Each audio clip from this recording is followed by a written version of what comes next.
Perkenalkan, nama saya Nuraini, mahasiswa Universitas Muhammadiyah Bone, dengan NIM 2269010127. Video ini dibuat untuk memenuhi salah satu tugas mata kuliah Psikologi Pendidikan. Dosen pengampu Ibu Andi Hajar SPDI MPDI.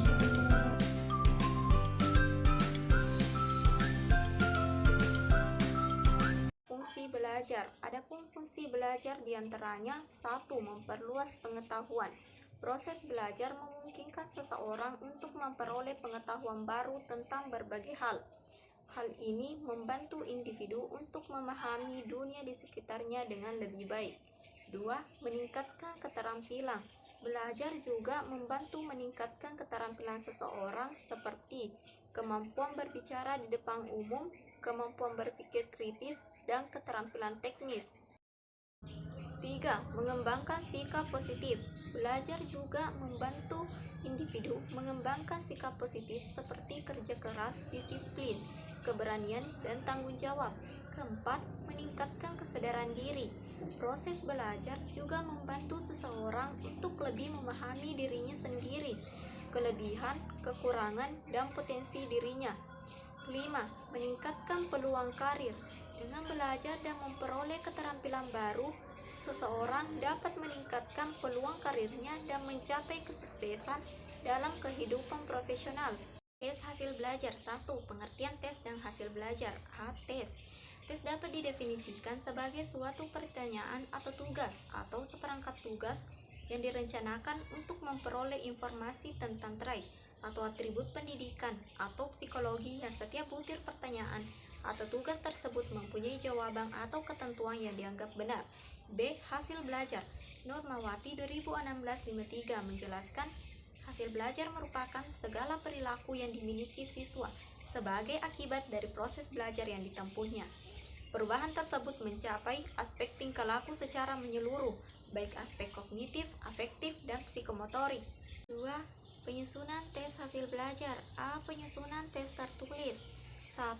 Tes uraian. 2. Tes objektif atau objektif tes. B. Penyusunan tes lisan. 1. Karakteristik tes lisan. 2. Keunggulan-keunggulan dan kelemahan-kelemahan tes lisan. C. Penyusunan tes tindakan. 1.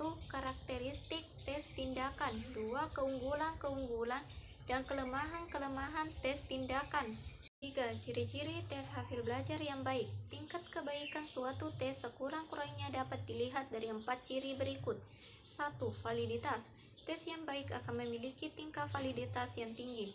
Istilah validitas pada dasarnya menunjukkan pada tingkat ketepatan dalam mengungkapkan data yang semestinya diungkapkan. 2. Reliabilitas. Tes yang baik akan memiliki tingkat validitas yang tinggi. Istilah validitas pada dasarnya menunjukkan pada tingkat ketepatan dalam mengungkap data yang semestinya diungkapkan. 3. Tingkat kesukaran.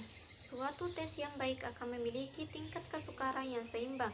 Pengertian seimbang dalam kaitan ini dapat dilihat dari dua sisi. Pertama, berkaitan dengan proporsi penyebaran soal sulit, sedang, mudah. Kedua, berkaitan dengan kemampuan siswa yang dimaksud oleh tes tersebut. 4. Kepraktisan. Kepraktisan juga merupakan salah satu ciri yang perlu dipertimbangkan dalam menentukan tingkat kebaikan tes. Pengertian kepraktisan menyangkut segi kemudahan dalam mengadministrasikan tes. Penilaian terhadap hasil belajar. 1. Pengertian penilaian hasil belajar. Guys, sebagaimana dikutip Yusuf 2015-19, mendefinisikan penilaian hasil belajar merupakan suatu proses pengumpulan dan analisa data secara sistematis untuk mengetahui bukti penguasaan siswa dalam belajar, ketercapaian tujuan yang telah ditetapkan, dan menentukan keefektifan pembelajaran. 2. Pelaksanaan penilaian hasil belajar. A. Pelaksanaan assessment for learning. 1. Definisi assessment for learning. 2. Fungsi assessment for learning. B. Pelaksanaan assessment of learning. 1. Definisi assessment of learning. 2. Fungsi assessment of learning. C. Pelaksanaan assessment as learning. 1. Definisi assessment as learning. 2. Fungsi assessment as learning. Pengaruh nilai terhadap peserta didik. Berikut adalah beberapa pengaruh yang dapat dihasilkan oleh nilai pada peserta didik. 1. Motivasi. Nilai yang baik dapat meningkatkan motivasi siswa untuk belajar lebih giat lagi, agar dapat mempertahankan prestasi mereka atau bahkan meningkatkannya. 2. Percaya diri. Siswa yang meraih nilai tinggi biasanya merasa lebih percaya diri dalam diri mereka, sehingga dapat mengembangkan kepercayaan diri dan keberanian untuk mengambil resiko dan mencoba hal-hal baru. 3. Pilihan karir. Prestasi akademik yang baik dapat membuka lebih banyak kesempatan dan pilihan karir bagi siswa, yang mana siswa dapat lebih memilih karir yang mereka inginkan. 4.